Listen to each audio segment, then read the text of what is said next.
Baik, bismillahirrahmanirrahim. Assalamualaikum warahmatullahi ta'ala wabarakatuh. Alhamdulillahirabbil alamin wa bihi nasta'inu ala umurud dunya waddin. Wassalatu wassalamu ala asrafil anbiya wal mursalin wa ala alihi wa sahbihi wasallam. Amma ba'd. Qala Allah ta'ala fil kitabil karim, a'udzu billahi minasyaitonir rajim. Bismillahirrahmanirrahim. Yarfa'illahu alladhina amanu minkum wal ladzina utul ilma darajat. Waqala Rasulullah sallallahu alaihi wasallam, man ahya sunnati faqad ahabbani wa man ahabbani kana ma'i fil jannah. Waqala aidan utlubul ilmah walau kana bisin. Alhamdulillah, segala puji syukur kita aturkan kepada kehadiran Allah Subhanahu wa taala yang telah melimpahkan rahmat serta hidayahnya. Salawat serta salam selalu kita haturkan pada junjungan kita, insan yang paling mulia yang dicinta oleh Yang Maha Cinta, yakni Nabi kita Nabi Muhammad sallallahu alaihi wasallam. Yang terhormat kepada dosen Bapak Muhammad Hanif Al-Hakim MPhil selaku pengampu matkul atau mata kuliah Filsafat Hukum Islam. Kemudian izinkan saya untuk mempresentasikan tugas filsafat hukum Islam yang mana berjudul Sejarah Hukum Islam dalam Pandangan Pakar Hukum Islam. Sebelum saya masuk dalam materi, izinkan saya terlebih dahulu untuk memperkenalkan diri. Yang mana nama saya adalah Abdul Rahim dengan NIM 202111245. Kemudian saya dari kelas 3G Fakultas Syariah, Prodi Hukum Ekonomi Syariah. Dalam materi ini insyaallah saya akan membahas 3. Yang pertama, mengenai konsep formal substantif hukum Islam. Kemudian yang kedua, konsep tentang sumber dan periode hukum Islam. Kemudian yang terakhir yakni konsep metode pengadilan hukum Islam. Baik, masuk ke pembahasan yang pertama, yakni konsep formal substantif hukum Islam. Pengertian konsep Islam. Konsep yang berasal dari sumber hukum Islam yaitu Al-Quran, hadis, dan ijtihad. Nah, ada pula pengertian hukum Islam menurut beberapa ahli. Yang pertama menurut Schwartz, kedua menurut Juhaya S. Praja. Nah, menurut Schwartz bahwasanya beliau mengemukakan hukum Islam dibatasi ruang dan waktu, yakni hukum Islam sebelum periode Umayyah dengan karakteristik hukumnya yang bersifat normatif sebagai hukum suci, dan pembatasan hukum Islam pada akhir pemerintahan Umayyah yang bersifat teknis dalam tataran hukum positif. Kemudian menurut Juhaya S. Praja bahwasanya beliau mengemukakan bahwa penggunaan istilah fikih pada awalnya mencakup hukum-hukum yang berkenaan dengan keyakinan atau aqaid maupun yang berkenaan dengan hukum-hukum Islam, hukum-hukum praktis seperti amaliyah dan akhlak. Nah, Juhaya S. Praja juga berpandangan bahwa fikih memiliki 2 dimensi, yaitu dimensi ilahiyah dan insaniyah. Yang mana dimensi ilahiyah ini mencakup atau meliputi iman, Islam, ihsan, takwa, ikhlas, tawakal, syukur, dan sabar. Sedangkan dimensi insaniyah ini terdiri dari kasih sayang, kemudian persaudaraan, adil, berprasangka baik, rendah hati, lapang dada, dan menjaga harga diri serta dermawan. Dengan demikian, fikih mempunyai arti luas, yaitu mencakup semua hukum yang disyariatkan oleh Islam. Nah, pada abad kedua Hijriah muncul istilah fikih menurut ahli usul fikih dan ahli fuqaha.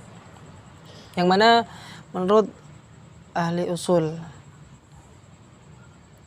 yakni Imam Asy-Syairazi yang mana beliau mengemukakan bahwa fikih bisa diartikan sebagai pengetahuan tentang hukum suara yang digali dengan ijtihad.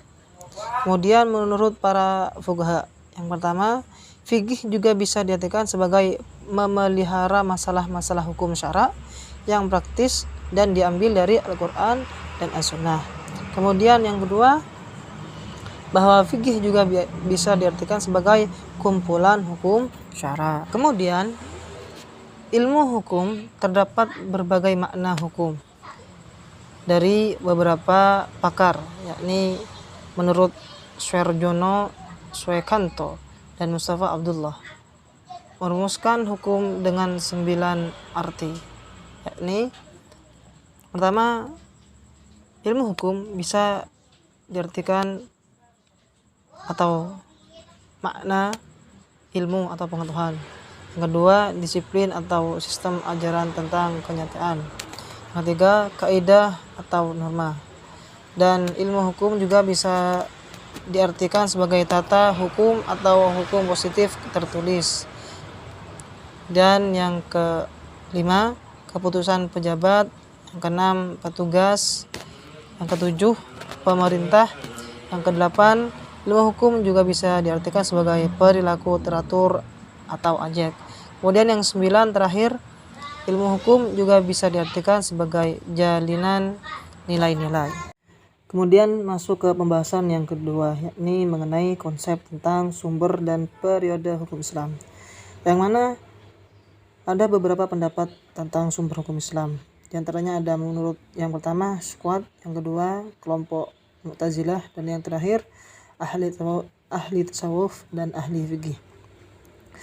Nah, yang pertama menurut Squad, beliau berpendapat bahwa sumber hukum Islam pertama kali adalah tradisi masyarakat Arab pra-Islam atau hukum adat, bukan Al-Quran maupun As-Sunnah.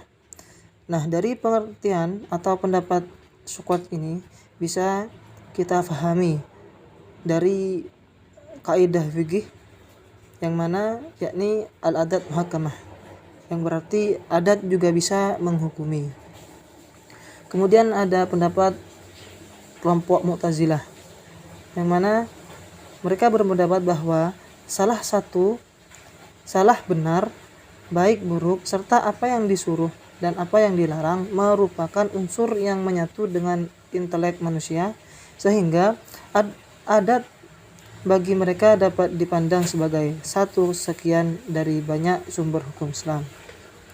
Kemudian yang terakhir ada menurut ahli tasawuf dan ahli fikih. Nah, mereka berpendapat bahwa prinsip-prinsip alat merupakan alat efektif untuk membangun hukum Islam. Meskipun ulama-ulama berbeda pendapat dalam menentukan periode sejarah hukum Islam, hampir semua sepakat bahwa periode hukum Islam dimulai dari zaman Rasulullah SAW, sebagaimana dijelaskan pada topik periodisasi menurut Serajawan. Nah, pada periode ini adalah benar menurut Squad, yang mana berpandangan bahwa adat atau tradisi pra-Islam dapat dijadikan sebagai sumber hukum Islam, ini al-ahdat muhakkamah. Tetapi bukan sumber hukum Islam pertama, melainkan sebagai sumber hukum Islam sekunder.